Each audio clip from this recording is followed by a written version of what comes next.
Michael Bair, thanks for coming to town. My pleasure. Thank you for having me. Thanks for being on the LP show. Yeah.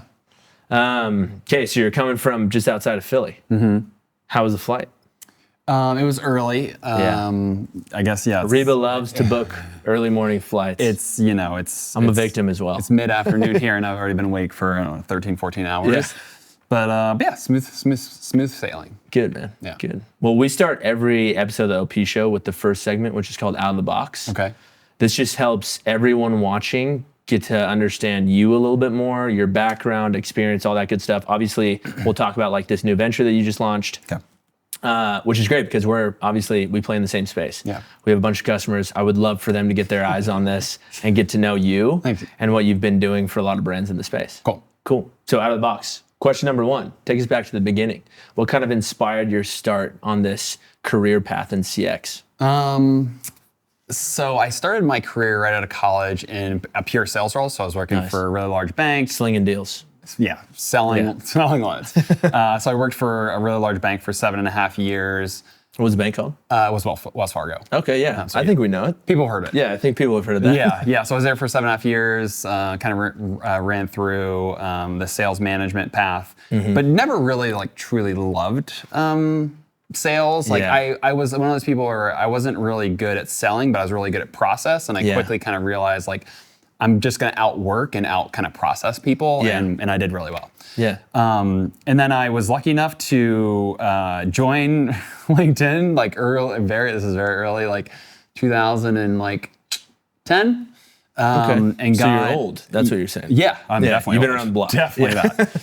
And yeah, I got recruited to go to an energy startup. It sounds very weird, but energy and banking are actually very similar. Yeah. Electrons in a wire or numbers on a screen. And they hired me to be their customer service director. And honestly, like I remember the first time I was like, I don't even know what this is. But everyone I met at that company was unbelievably smart, kind. Yeah. It was just like kind of place where I was like, I'm intimidated by every single person I interviewed with. I was like, I have to work here. Yeah. And it was a great experience. A good sign. That company ended up doing well, exiting. A bunch of people from that company left to start a second company, which was my other startup called Inspire. It was a clean energy company as well. Nice. And so, that kind of like that first one gave me the startup bug and gave me the CX bug, and I've kind of ridden it throughout the rest of my career. But I've always run sales. Like I've always run either CX and retention or CX and B2B sales. Go to market. Yeah. Yeah. So I can talk both of those languages, and I've always kind of had a revenue lens in my CX practices. That's awesome. So Inspire to then Figs? No. Where does Figs come into the mix? Yeah. So I did 4 years at Inspire. Incredible experience. Like some of my best friends still work there. I was employee 12 there, and that company exited in 2021 as well, which was super excited. In between Inspire and Figs, I did a year at a big vertical SaaS company called Service Titan in LA. Led customer success for them, so SMB through enterprise. We had like 80 some CSMs. It's a big team. Yeah, it was a big huge. team. It was a lot of personalities. The company was growing, was taking off. It had, I think, 1,500 employees when I was there, doing 150 million in our ARR. I think they're doing 300 or 400 million at this point. So it was a really great experience. But I had never to that point worked with a physical product, and I just really wanted to. And so a person that I worked with Inspire at went to this company called Figs. It was selling scrubs. And like my personal connection to that was my mom was a CNA for her whole life. So I woke up every day for 40 years watching my mom put on scrubs and go to work. And so I actually went to school for healthcare management, did nothing with it. And so Figs was a little bit of a way for me to like use this part of my past that I had never used since and work for a physical good. And so spent the last 4.5 years at Figs until just a couple weeks ago. Yeah. Congrats, by the way. Yeah, thank you. And how big was Figs when you joined? Yeah, so the year I joined, we did 263 million in revenue. And this year they will do like 575 million in revenue. That's insane. Yeah. Just selling scrubs. Scrubs. Yeah, it's slinging scrubs. A lot of scrubs. Yeah. But then there's lab coats, shoes. Yeah. We have collaboration with New Balance. Yeah, I saw that. There's a lot of like non-scrub wear that's really like helped the business grow. But the scrubs business is an unbelievably big business, which you wouldn't think. But 1 out of 11 people in the United States work in healthcare. They don't all wear scrubs, but a lot of them do. That's insane. Yeah. What were some of the coolest aspects of working at Figs outside of, obviously you have a history with a mother that was a CNA for so long, but what did you see there that kind of inspired you to say, okay, now I feel like I'm ready to kind of launch my own practice and venture? Yeah, so I'll kind of answer the first question. Yeah. I would say the two things that I always went back to at Figs one was the product. It was an unbelievably product-focused company. Like we were designing, manufacturing, distributing our own products. And the product was exceptional. And that was like such a nice thing. I think if you've, a lot of times when you work in customer experience, you're kind of hearing the worst parts of your product or your service. Yeah. At Figs, everyone loved it. Really? We got complaints, but like largely, customers just loved it. And who was kind of like the incumbent in the space before Figs entered? Was it like Dickies? Who really manufactured scrubs? Yeah, so most scrubs prior to the kind of like Figs becoming the direct consumer beast that it is, was brands that were not direct consumer. They would sell through third-party wholesalers, retail locations. To like hospitals and... Yeah, they would maybe sell to hospitals. They'd sell to these kind of like very antiquated retail locations and strip malls around the country. They would sell to these like third-party websites that just kind of wholesaled products. So they had no connection to the customers. Yeah. So there was no direct consumer product in that market. And probably pretty little product feedback when you're distributing that way. So it's almost like nothing. The end consumer can't really get anything back Almost to the nothing. brand. Yeah, I mean, to that point, like, most of the products in that market were still unisex, one size, all polyester, like had none of the fabric innovation that happened to athleisure wear. And so that was like a lot of what Figs did in the 2010s.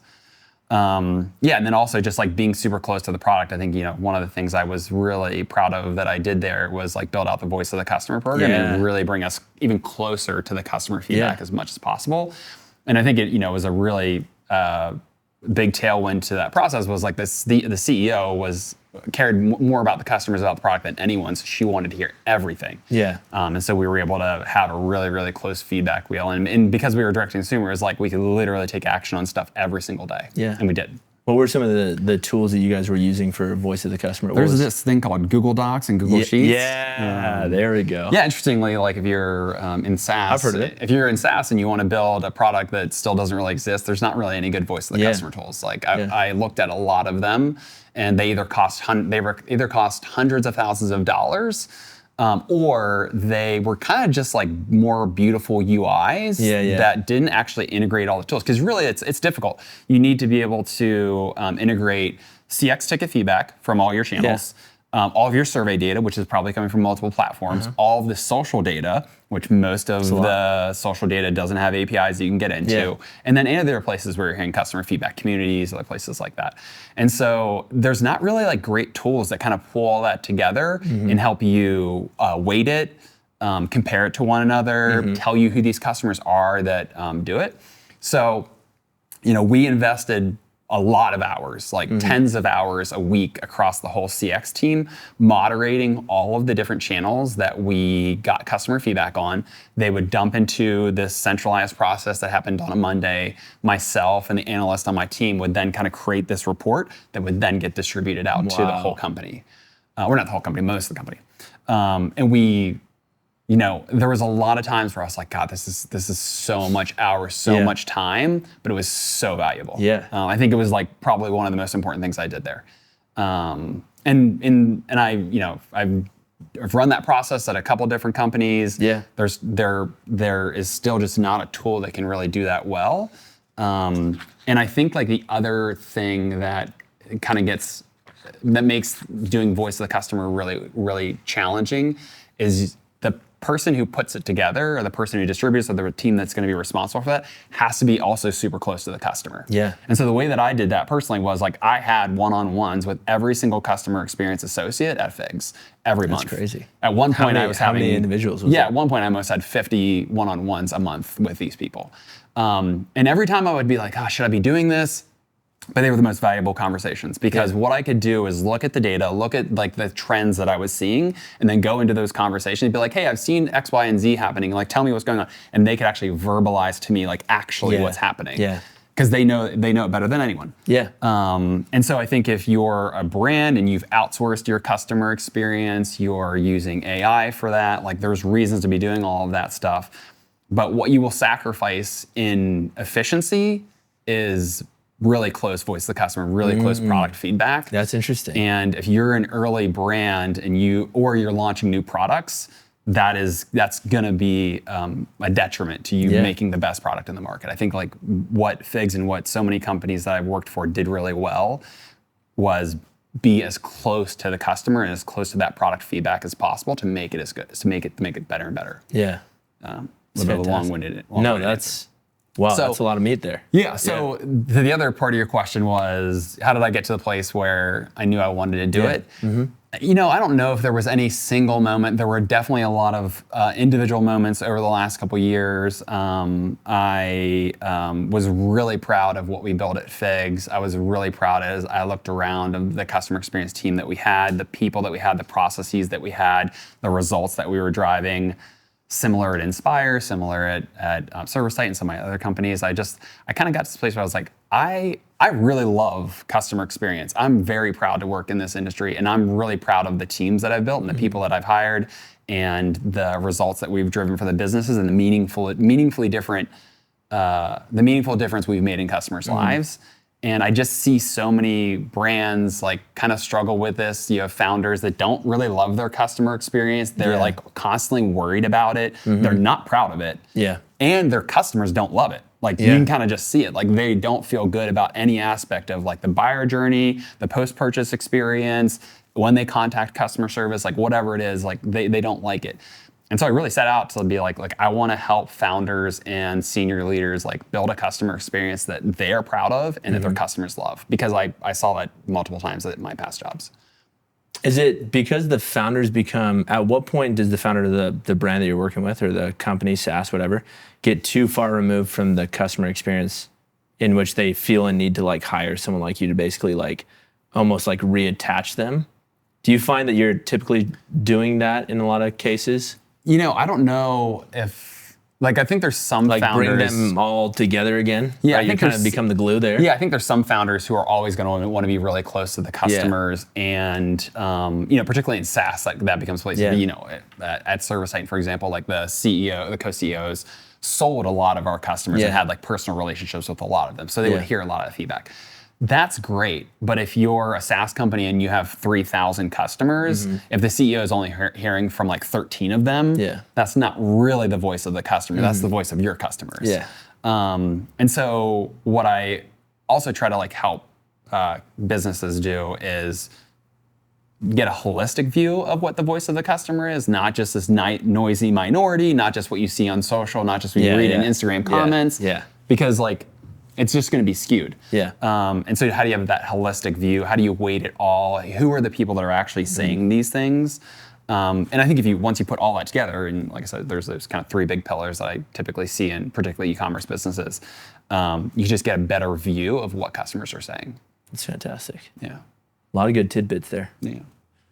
Next question. If you were to plan any office theme party, what would it be and why? This should tell us a lot about you. Like related to a holiday or just completely anything you want? Anything you want. I mean, the one that comes to my head is to do the Office themed office party. That's fantastic. Everyone's got to come. Friends already. Everyone's got to come as a character. You could play out a scene from your favorite episode. That would be my thing. That's fantastic. Yeah. In my office, actually at Order Section, we actually have two of these pictures of the office. I have one in my office of Prison Mike. Prison Mike. And he's talking down to Phyllis in this picture with his do-rag on. Yeah. It's fantastic. That's a great answer. Yeah. Okay, so let me ask you this follow-up question to that. Where does Parks and Recreation stack up to The Office in terms of both cast and the quality of the show, production, everything? They're so good. They're both so good. I think Parks and Rec was longer running, right? And it had more. I think actually they both they both went for 8 or 9 seasons. The Office is 9. I think Parks and Rec was 9 as well. I think what makes Office challenging is Michael left at some point. Yeah. And once Michael left, particularly like that last season, it's tough. just like, it's just not the same. Yeah. So it's like, if you're ever talking about like the greatest athlete of all time, do you judge them on the totality of their work or at their peak? So it's like in boxing, Tyson's the greatest at his peak, but he's probably not the greatest boxer of all time. Yeah. Mayweather. Probably Mayweather. Yeah. It's probably 15-0, yeah. right? The Office at its peak is probably better than Parks and Rec. I'd have to agree. But Parks and Rec in totality is probably better. Wow, what an answer. Dude, that's spot on. That's incredible. Yeah, and I just think the cast of Parks and Recreation, you think about like where they've gone from here too. Yeah. It's like Andy. Like the dude is in everything. Yeah. And he's like this A-list celebrity now. Chris Pratt, right? And then you have like April Ludgate, who's gone on and done a bunch of stuff. It's like, it's such a dynamic group. And then if you've seen the show Severance with Ben Wyatt, I don't even know these guys' real names. Yeah. I don't even know their real names. Yeah, something or other. Yeah. Anyways, so what impact would you hope to have on the industry or this CX community based on all this experience you've had to date? Man, I just want to raise the bar for customer experience. Like, it's really interesting to me because everyone kind of universally agrees this is not good. Like the way we treat customers, the way we kind of design experiences for them. Like we all personally experience it with the companies and brands that we shop from or buy SaaS from. But like no one's actually taking measurable efforts to like improve that. So I really want to raise that bar. I really want to show founders that for like not that crazy of an investment, you can have a great customer experience.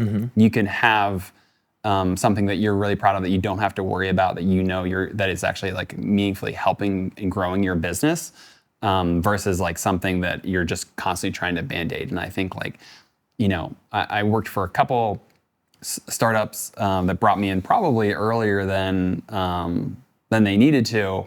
But I was really like thankful for that experience because it showed me like how much the founder really cared about that. Because if you don't get it right from the start, if you don't hire the right people from the beginning, if you don't have the right processes in place from the beginning, if you don't start building that customer-centric culture from the beginning, it's very hard to like turn it around because you end up with a very piecemealed experience.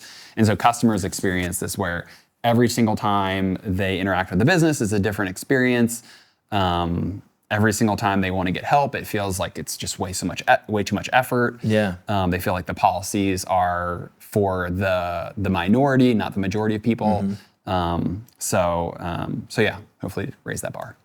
And what does that look like from a brand perspective and then a SaaS perspective in terms of raising the bar? Just because you've had experiences at both, so. Yeah. Just asking for a friend, someone that runs a SaaS business, what does that look like? Maybe I can take some of that back home. Yeah, I think for SaaS businesses, my very specific focus is like customer success. Yeah. So it's definitely like the post-purchase process. So once you sell someone and they go into implementation, they go into onboarding, they go into customer success, maybe some experience with professional services.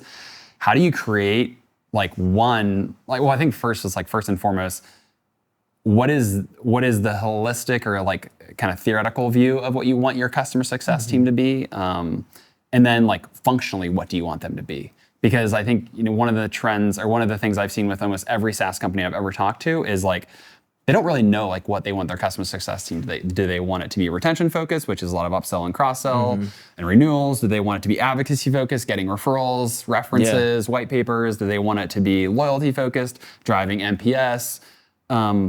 It can't be all of those. Yeah. It can't do support and answering questions from people all day. It can't be also like driving product adoption. Like that's where it will go to die. So I think with SaaS companies, it's really like helping them understand like what do you want your success team to own, and then helping them come up with the metrics, the KPIs, the motions, the playbook to actually deliver those things. And in that process, it's also talking about like what they're not going to do anymore and who actually should own those things. So that's what it looks like on the SaaS side. on the more brand kind of e-commerce side, it's really looking at that every single touch point that the customer is going to have. So, one of the first things I do with any company that I consult with is go through their sales funnel. Like, what are the expectations you set with customers up front? Like, what did you expose them to? Like, what would any like kind of reasonable consumer expect to have happen as they're going through this brand journey? And then it's really looking at all of the people that you have in place. I kind of call it the 3 Ps of great customer experience. There's the people pieces, there's the policies, procedures, and policies, and then there's the platforms. Like, and all 3 of those things are really important to delivering a great customer experience. So it's really looking at all 3 of those with a brand. We might need to bring you in. I'm a pre. That's fantastic. What's your favorite tradition and why? My favorite tradition. See how we go like really in depth in terms of like strategy, things to improve our business, and then we just ask some random question. I'll take it to the customer experience side. So the first week, or usually the second week of October, is always Customer Service Appreciation Week. There you go. It's coming up. Yeah, it's coming up. Just like Canadian Thanksgiving. Yeah, is that also coming up? Yeah, great. October. Celebrate them both together. And I remember the first customer service job I had. We like had an event for Customer Service Week, and like there was events every single day. And then at the end of the week, we had this like huge raffle where people were like earning raffle tickets, and we gave away a TV. Like literally, like I remember handing like a big screen TV to someone. That's cool. And so I've like carried that throughout every job I've had, and it's a super fun experience. Like, I remember one time having a Nerf gun competition in the office. Yes. We had this like long range putt competition one time, and then obviously we had some stuff to kind of like help the business as well. Some good ideas. Yeah, but just taking that opportunity to like really thank the people that are interacting with your customers every single day. I think your customer service, your customer support team, is largely the personification of your brand if you're on the e-commerce side. Yeah. Otherwise, it's just this digital experience that they never get to interact with. 100%. And so, reward those people for the work they do. I love that. What's the most valuable piece of advice that you've received in your career? One I was thinking about recently, I've got a lot. One I was thinking about recently was I had a manager like 10 years ago who said, if you expect customers to screw you, they will. It was in the context of like, do you write your policies and your procedures and your handling for the minority that might screw you, or the majority of customers who are like have totally good intentions? Yeah. And it was really to like help me key on it. It's like, don't worry about those people that are like always going to go out to like do the bad actors. Like, don't build policies for those people, because you're penalizing the 99% of your customers who just like want to work with your brand and like do things the right way. Yeah. And so I've always really thought about that as I'm like, that's a cool, rather than like designing your policies and your procedures and your handling and all these different touch points for like what could go wrong, just assume positive intent from your customers and handle the bad actors as something separately. Like, so less restrictive. Yeah. I love that. Yeah. Make it less effort for them. Like, make them want to work with you. Like, don't penalize them just because like there's these people that are trying to screw you. That's great. That's great. We might need to listen. There's a lot of things that we can talk to you about this after. This is fantastic. Okay, that concludes segment number 1. That was a lot. You good? Yeah, I'm good. Okay, segment number 2 is word association. Okay. You ready for this? Yeah, let's do it. Okay, so I'm going to read off the instructions here on the screen. Okay, so I'm going to count down 3, 2, 1. Okay. After the countdown, both of us are simultaneously going to say a word aloud that we're thinking of that's connected to the word on the screen. Okay. You've probably seen something similar on like the late night show with Jimmy Fallon. Yes. Okay. Okay, I think I can do this. So very similar. The way that I pitch this too, whenever I'm like, hey, come on the OP show, I might have sent you this in like a LinkedIn DM, but I was like, this is just basically the late night show with Jimmy Fallon, only it's funny. Okay. So yeah, I just don't think Jimmy's that funny. Sorry, Jimmy. Yeah, he could improve, right? Yeah. So anyways, goal is say the same word. There's gonna be 7 words total. Okay. And then Meg's gonna be keeping track. Okay. She's gonna be keeping score. Oh, so there's a right answer here? There's a right answer. Okay. No, it's just when we match up and then we get a point. Okay, gotcha. Okay, I'm gonna say the word and then I'm gonna count down.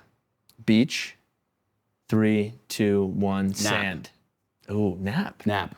Napping on I the beach. love a beach nap. Yeah, you put the shirt over the face and just pass out. Yeah. Well, and you used to live so close to the beach too. I used to live really close to the beach. Even in Philly, you're an hour and a half from the shore. It's not the Jersey? beach there. Jersey Shore, yeah. Yeah. Okay. So yeah, I've always lived within a Jersey. couple hours. Yeah.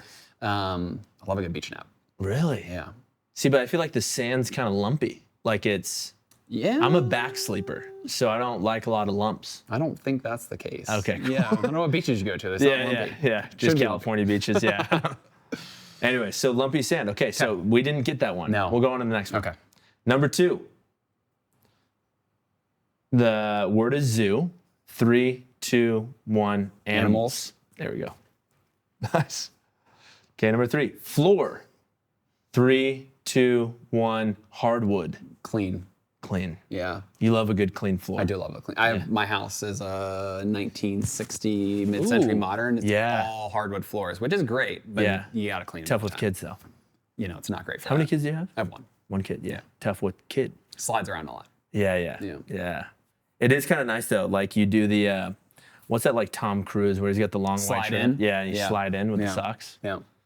You can Yeah. do a lot of that in our house. Yeah, that's great. 1960s, mid-century. That's awesome. Yeah. Do you have like a bunch of mid-century modern furniture and a everything? bunch of mid-century modern furniture. The house is like built to the T. We actually bought it from the guy. Well, the man who built it passed away, but his wife was the only owner. So she owned it from 1960 until 2022. Wow. So we bought it from her. That's awesome. She had built the house. Did with her you have husband. to do any remodels or anything? No, luckily they had brought a decent amount up to Cool. up Code to and everything. Yeah. Yeah. So it was in really The good shape. pipes, the copper pipes. It still needs a bunch of work. Yeah, as yeah. always. You know, I it's bought a- a house and my first house was in 1930s. So Yeah, we had a century home prior to that, so Yeah. we love old homes. yeah, same. Yeah. Same. Okay, number 4. Picture. 3, 2, 1. Frame. Nickelback.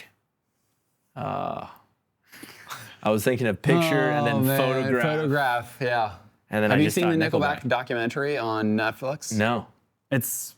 Is it good? Because you grew up on Nickelback and Creed. I didn't. I Okay. don't like them. I actually think Okay. Nickelback's the worst band ever. Really? And one of my True friends, hater. True hater. definitely true. One of my friends was like, you have to watch this. It'll Yeah. build some empathy for you. And like the whole thing is like trying to like make you feel bad because they got very successful. Yeah. And it wasn't their fault that they were being played everywhere. And I'm like, this doesn't make me feel bad for them. No. So who's your kind of band of choice then? If it's not Creed, Daughtry, or Nickelback? My current favorite band is a band called Krungbin. Oh. What kind of music is that? It's like Thai indie rock. What? It's very odd, but Okay, it's- send me a song or two. Yeah, I will. That's wild. Krumbin. Krungbin. Okay.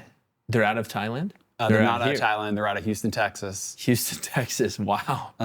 Yeah, it's very different music. Okay. Yeah, it's like Someone else that I would know. John Mayer. Okay, John Mayer. Big Yeah. John Mayer fan. Yeah. Your Body's in Wonderland. I mean, that's not my favorite song of his, but Great song. It is a great song. Gravity? Yeah, that's a good song. It's a good song. Yeah, I actually like his the stuff he did in like early 2010s, which was when he was kind of like writing a lot of like folksy, bluesy, Yeah. that kind of stuff. He's got a great voice. Great voice, incredible guitar player. Yeah, he is. Yeah. Number 5. Movie. Oh gosh. 3, 2, 1. Batman. Anchorman. Oh, we were close. Anchorman is great. We were close. I thought We had the man. Yeah. Yeah. I have seen that more times than I want to admit. Very quotable movie. My best friend got married last year, and for his, I was his best man for Yeah. the best man speech. I basically did an Anchorman tribute in my speech. That's fantastic. Where every single time, Hey, everybody. yeah, I would basically tell us. I was telling kind of our Yeah. story together, but I was quoting Anchorman throughout it, but like That's not calling it fantastic. out. Yeah. And everyone in the audience had to like catch it, and you had to do a drink every single time. Really? That's awesome. It was great. What about the other guys? What about the other guys? Did you like that movie with Will Ferrell? Oh, and Mark yeah, Wahlberg? it's good. It's Yeah. good. Yeah. I'm not a big Mark Wahlberg fan. Yeah, no one is. But yeah, I love Will Ferrell. yeah. Yeah. Actually, Nate's a big Marky Mark guy. Really? Big what? He's like, I Yeah, don't even know yeah. that. He's like, I don't even know who that is. Yeah, anyways. Next one, number 6, garden. 3, 2, 1, Eden. Nice. That's 2. Number 7, calendar. 3, 2, 1, Mayan. Mess. I don't know why that. Mine's a came to my mind. mess. Yeah. Oh yeah, yours is probably insane. It's not good. It's not I good. got to figure it out. So just for everyone that's trying to book Mike after this, just know that he's got a messy calendar. So it's going to be tough to get some time with him. It's not that it's so much messy. It's just like we were talking about this earlier. Like I haven't figured out the operating rhythms of how I kind of schedule my day. And so it's just like a lot of stuff going on. Yeah.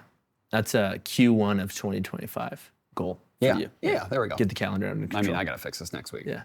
Okay. Or next week. Okay, that's the last one for this segment. Oof, that's a tough one. So number 2. Yeah. So number 3, segment number 3, what would you do? Okay. This is a new segment. This is new. Okay. Surprise segment. And I don't know any of this coming into this, by the way. Okay. Haven't even looked at it.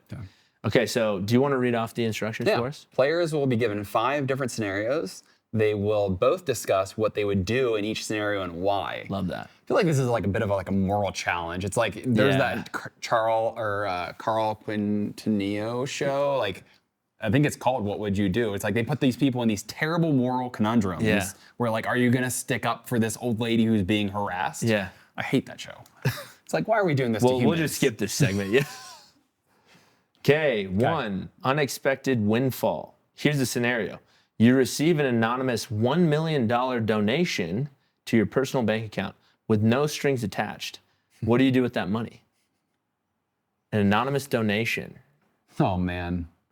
I mean, I feel like my answer is like, I don't want to say it because it's gonna sound so. You gotta say it.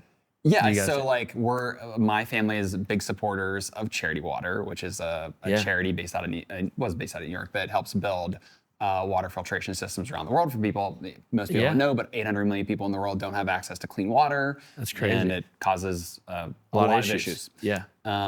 So yeah, I think I would probably do 2 things. I would, 1, try to do a really big donation to Charity Water and try to really like knock off some big projects that they have. And then 2, like pay off my mortgage and then try to help out my sister and my parents. That's fantastic. What about you? Dude, yeah, see, I'm going straight for the mortgage. Yeah. No bills. Yeah. Just mortgage.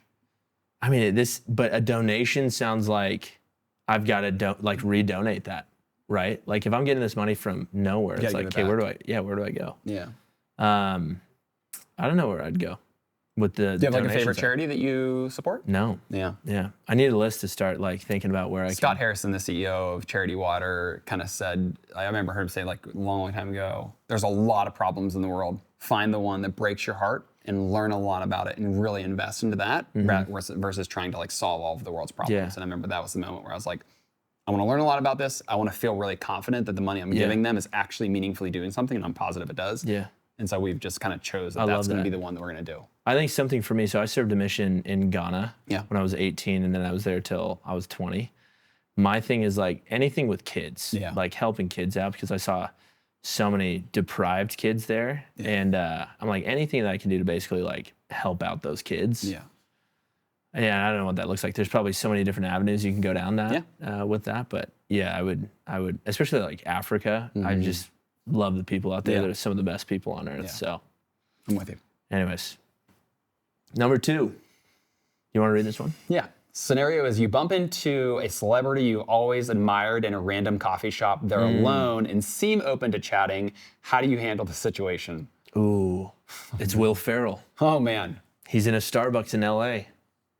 I ran into so many celebrities in LA. Yeah, I'm sure. What was the craziest one? I mean, the first day I was in LA, my wife and I are sitting at a Sweet Green in Santa Monica, and Jennifer Gardner comes and sits at the table next to us.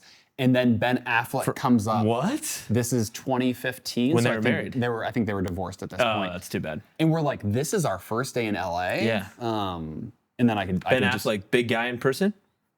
Does he look as sad as he does in most of those pictures I've seen? He looked a mess. Yeah. He's always disheveled. Yeah, he disheveled was how I would describe it. She was cast for She was beautiful. Jennifer Gardner's incredible. Yeah. Capital One commercials haven't been better. She's incredible. One of my other favorite one was one time we were eating dinner and Nas, who's like a famous rapper. Yeah, I know Nas. Like literally came and sat at a table, and it's like one of those LA restaurants where like you're 2 inches from the person sitting next to you. It's like this like close. From me and you. Yeah. And he sat down the minute after we sat down. So basically the whole dinner was with Nas. That's crazy. That was a good one too. That's fantastic. Yeah. I had a couple of run-ins in New York, not as cool. Yeah. I ran into Kate Hudson. This was recently, and her new fiance, and there was a daughter there, and we were getting gelato. Oh. And she walks in, and I was like, and I just watched The Glass Onion on Netflix. Yeah. And she was there, and I was like, that lady looks super familiar. Yeah. I was like, that's Kate Hudson. And then, and I was like, hey, do you want this spot? Because we were taking up, me and a couple of members of my team were sitting there, and I was like, hey, do you want to sit down? She's like, oh no, like it's all good. We're gonna go sit outside. And I was like, damn, could have had a little meal with her. Yeah. Right, that would have been cool. Yeah. And then that same trip, actually, we loved the show Love Is Blind. Yeah, that's a good one. So I think it was like the cast of season 2 or 3. Yeah. They were all together at some bagel shop Yeah. in New York. So I remember I was living in Brentwood, in LA for a short period of time, and there was a Coffee Bean right down from my house. And this was right after Ted Lasso came out. Great show. The guy, I can't remember his name, but his tagline was like, "Football is life." Yeah. He was drinking coffee He's outside fantastic. of the Coffee Bean. And I think it was at the point where, like, I don't think he was like super famous, like Ted Yeah. Lasso was doing well, Yeah. but I think he could still go have Yeah. coffee. And I was like, this would be one where I could go up and say something to him. Yeah. But I didn't. He was in a State Farm commercial recently, and Yes, he was he like, is. "Insurance is life" or something like that. I was Yeah, like, it's the "That's- one with Mahomes It doesn't and they roll. have the Yeah. football. Mahomes auto. Yeah. Okay, so sorry, we didn't even answer the question. No. Okay, so I would, if there was someone alone, let's just say it's Will Ferrell, I would go up to him and start having a conversation. I'd crack a few jokes. Yeah. Yeah. And usually I'm not like that. Like if I see a celebrity, I'm like, Yeah. I'll leave him alone. I mean, I'm going to take the literal, they seem alone and seem open to chatting. Just because someone seems open to chatting doesn't mean I'm going to go up to them. I'm generally probably not going to go up to them. Really? Unless unless they like have done something really meaningful in their life. Like one time I saw Jason Segel at a coffee shop also in Brentwood. Wow. And he has a podcast. He was on Dak Shepard's Armchair Expert one time. And I'm not going to get just kind of a little bit sappy, but like he had like a little section in it where he kind of talked about the point in his life where he got okay with his level of success. Yeah. And being like okay that if nothing else happens, that he's won. Yeah. And I remember after seeing him, I was like, and if I could ever do that again, I would have been like, hey, that was really meaningful because that, like, I think a lot about like, I have like a note, a note in my Apple Notes of like exactly what it said, so don't forget it. But yeah, it was like really meaningful because it like made me really think about it. It's like, I think he said something like, if you were to tell your 12-year-old self about your life today, how excited would that 12-year-old be to have the life you have? Yeah, that's cool. And I was like, yeah, I would have been pretty excited. Yeah, that's super cool. Number 3, time travel opportunity. So here's the scenario. Time machine appears in your living room and you can travel to any point in history or the future. Where would you go and why? This is a good one. This is a really good This is a really good one. First thought, I'm going back to World War II. Really? I'm killing Hitler. Yeah. Yeah, something like that. That's a scary one. Yeah. Oh, man. That's just my first thought. I don't know if that's going to be the answer I go with, but I think I would want to go back and see dinosaurs. yeah. Yeah, I think like assuming Have you seen the film Jurassic Park? I've heard of it. Go back to when they shot Jurassic Park. Assuming that I could go back and not be killed by one of these dinosaurs, and I think it would just be see it and then an bounce real unbelievable quick. thing to like see a Triceratops in person. Like It'd be or to see insane. I have a young boy, so I know a lot about dinosaurs right now. Yeah. To see a brontosaurus in person, like this would be pretty incredible experience. That would be insane. Yeah. I think a lot of people's minds too go back to like 2010 pre-Bitcoin eruption. And it's like, let me go buy a bunch of Bitcoin. Oh no. No. If you have a time machine, you're going to do something to go get rich. Like, come on. Stupid. Like, no, Stupid. go see something that you like. You'll no one can never see. be able to see. No.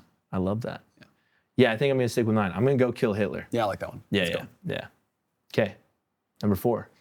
Unplanned business trip. Do you want to read out this scenario? Your company unexpectedly sends you on a business trip to a remote location for a critical meeting. The trip conflicts with a major personal event, for example, a family wedding or your best friend's graduation. How do you handle the situation?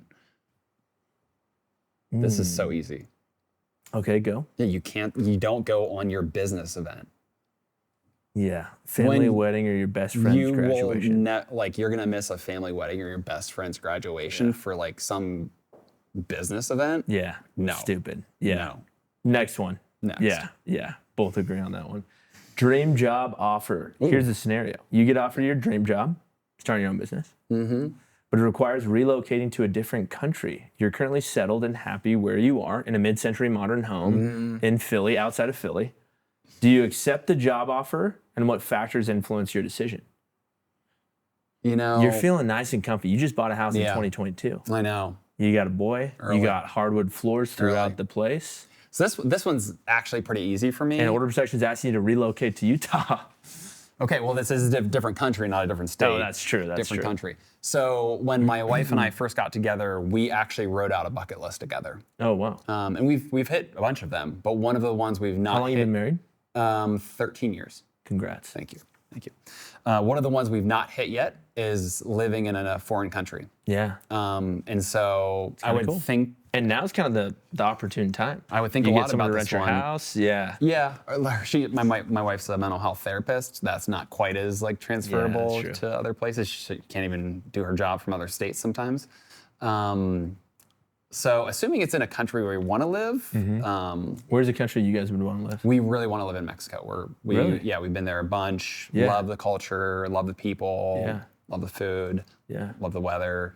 So yeah, I think it's like we're both Mexico's pretty sure we're gonna live in Mexico at some point in our lives. Yeah. Yeah. What part? Cabo, Mexico City, probably one of those two. Yeah. Yeah. That's awesome. Yeah. Okay, what about you? Mine would be the south of France. Oh, like Nice? Yeah. There's a place called Cassis down there. Okay. Really pretty. Order Protection's next headquarters? That's right. Yeah. That's right. Internet, Yeah. when it goes into EMEA? That's right. Yeah. That's right. Cool. So I would, I know we've talked about, my wife and I have talked about this, like, this will be long down the road when like our kids are out of the house and stuff. And we just keep having kids. So I'm like, I don't even know when that's going to be. Like we just keep pushing this back. Yeah. But that's the spot that we'd go. Real estate's pretty cheap. Is it? Compared to the United States, yeah. It's kind of place where you can actually buy a castle. That's right. Yeah. Those are wild. Crazy. You know. Okay, number 6. There's no number 6. There's just 5. That's fantastic. Great. Well, that Those are concludes fun. segment number 3. I like that Good much stuff. better than 2. Yeah. 2's stressful. 2 is tough. Yeah. 2 is tough. Yeah. So, Michael, you've got 3 cameras on you today. What's your message to the world? Oh gosh. Be kind. Like, as in the end, kindness is all that matters. Yeah. Like, I don't know. This is kind of Kindness is key. My wife and I have talked a lot about, like, we have one kid. What's the thing? Like, what is success for him? And we're both just like, if he's a kind person, like, I don't care really what he does in his life, as long as he's a kind person. Is he living up to those? Yeah. Those He's a things? really Good kind, boy. really sweet, really nice kid. Good. Yeah.